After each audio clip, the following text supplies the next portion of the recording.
ఈపీఎఫ్లో new rules వచ్చాయి. But అఫీషియల్గా ఇంకా అప్డేట్ అనేది రాలేదు, కానీ న్యూస్ అయితే రిలీజ్ చేశారు. ఫస్ట్ వన్ వచ్చి క్లైమ్స్ యొక్క లిమిట్ అనేది ఇంక్రీజ్ చేశారు అన్నమాట. మీరు డిస్ప్లే అవుతుంది ఇమేజ్లో చూడొచ్చు.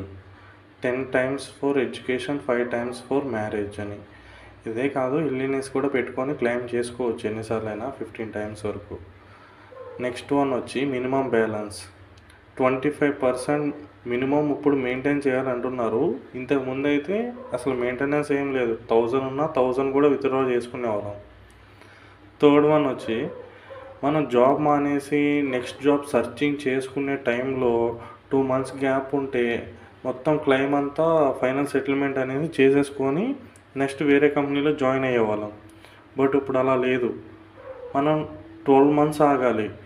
ఇప్పుడు మనం ఒక కంపెనీలో మానేసాము, ఫైనల్ సెటిల్మెంట్ చేసుకోవాలి అనుకుంటే 12 months అంటే 1 year వరకు మనకి విత్డ్రా అనేది చేయలేమన్నమాట. సో పెన్షన్లో కూడా ఇలాంటి రూలే వచ్చింది.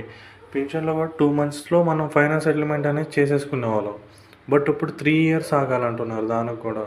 ఇంకా పెన్షన్ విత్డ్రా చేయాలంటే ఇంకా మనం కంపల్సరీగా రిటైర్డ్ అయ్యి ఇంట్లో కూర్చున్నప్పుడే మనం విత్డ్రా చేయగలం.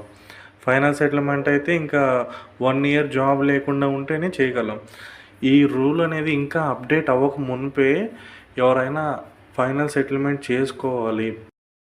అమౌంట్ నీడ్ ఉన్న వాళ్ళు మాత్రం కొంచెం రిజైన్ పెట్టి 2 monthsలో క్లెయిమ్ చేసేసుకోండి. లేకపోతే ఈ అప్డేట్ వచ్చిందంటే కనుక ఇంకా తర్వాత 1 year వరకు, 3 years వరకు వెయిట్ చేయాలంటే కష్టం కదా. సో దాన్ని చూసుకోండి. ఇన్ కేస్ మీకు దీనివల్ల ఇంకేమైనా డౌట్స్ ఉన్నా క్లెయిమ్స్ చేసే విషయంలో కాంటాక్ట్ కండి, చెప్తాను.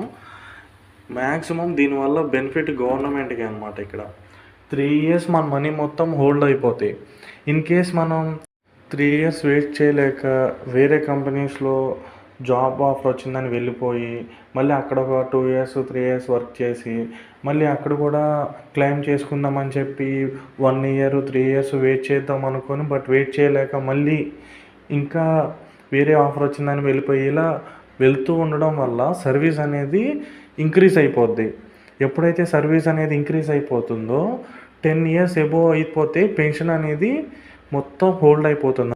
తర్వాత మంత్లీ పెన్షన్కి ఎలిజిబుల్ అవుతాము. అది కూడా హయ్యర్ పెన్షన్కి అప్లై చేసుకున్న వాళ్ళకి ఇంకా 7,000 వరకు వాళ్ళ ఎక్కువ వచ్చే అవకాశం ఉంటుంది.